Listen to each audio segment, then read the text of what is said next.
कृष्णा, जय श्री राधे राधे। तो दोस्तों, आज मैं आप लोगों के सामने महाभारत की कथा सुनाने जा रहा हूँ। श्री महाभारत ग्रंथ की,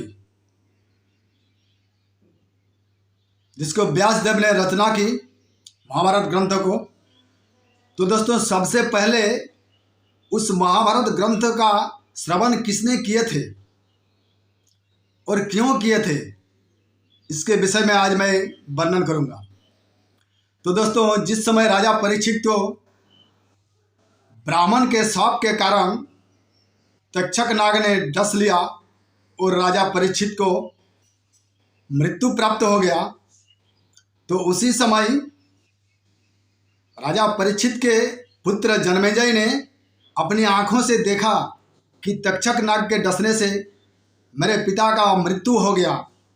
तो उसी समय वह मन में संकल्प किया कि मैं सर्पों का वंश को समाप्त कर दूंगा, और ब्राह्मणों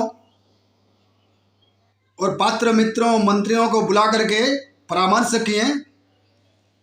तो मंत्रियों ने बोले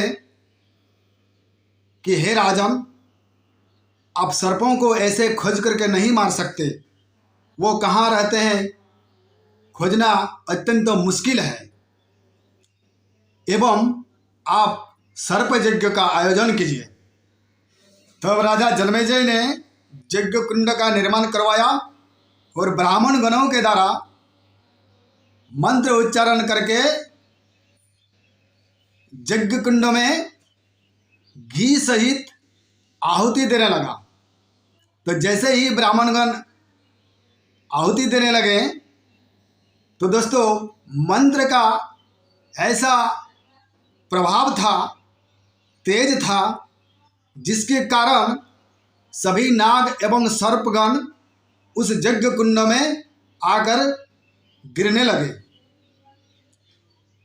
तब राजा जन्मेजय देखा कि अभी तक तक्षक नाग नहीं आया, जो मेरे पिता का मृत्यु का कारण है, जिसने मेरे पिता को डस लिया है। ऐसा विचार कर ब्राह्मण गणों से बोले कि हे ब्राह्मणगण, अभी तक तक्षक नाग नहीं आए, तभी वह इस समय कहाँ पर है। तब ब्राह्मण गणों ने ध्यान लगाकर देखे,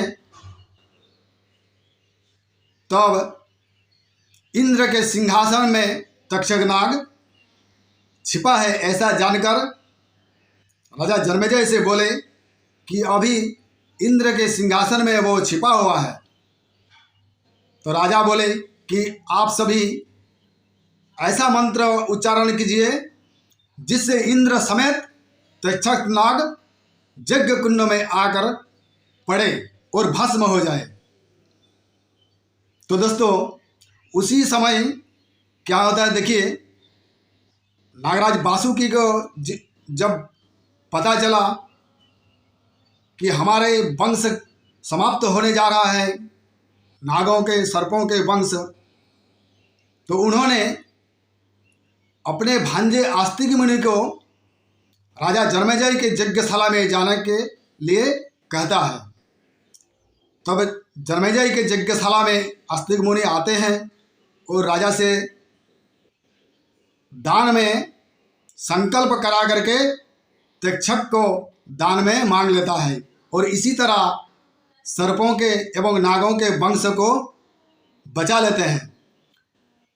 तो दोस्तों, तब आस्तिक मुनि को नागराज वासुकी वरदान देते हैं। एक ऐसा वरदान देते हैं जो आज भी मनुष्यों के उपकार होते हैं। तो क्या है वो वरदान? नागराज वासुकी बोले, आप हमारे वंश को बचाएं तो मैं आपको एक ऐसा वरदान देता हूँ, जो आपका नाम सुबह शाम लेकर के घर से निकलता है तो उसे सर्प भय नहीं रहेगा,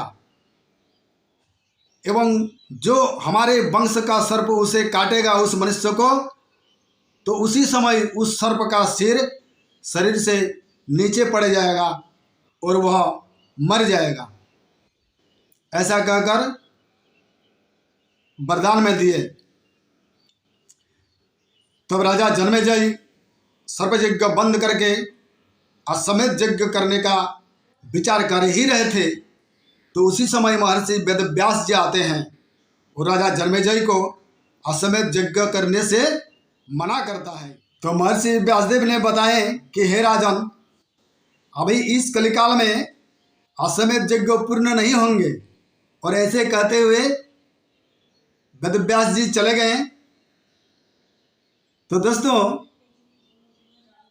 उस समय कलियुग का प्रारंभ हो चुका था, जिसके कारण राजा जन्मेजय ने व्यासदेव जी के कथन को न मानकर अश्वमेध यज्ञ करने का प्रारंभ किया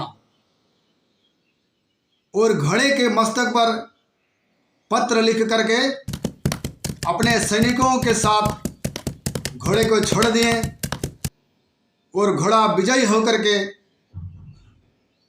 लौटे।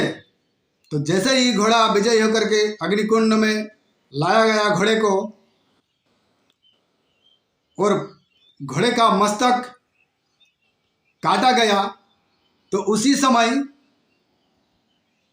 क्या होता है मित्रों, देखिए कि घोड़े के कटे हुए सिर में कली महाराज प्रवेश कर जाते हैं और घोड़ा का सिर जोर जोर से नाचने लगता है। तो जैसे ही घोड़ा का सिर नाचने लगता है, तो उस कटे हुए सिर को नाचता हुआ देखकर एक ब्राह्मण बालक अत्यंत जोर जोर से हंसने लगे। तब राजा जन्मेजय अत्यंत क्रोधित होकर के उस ब्राह्मण बालक का वध कर देता है।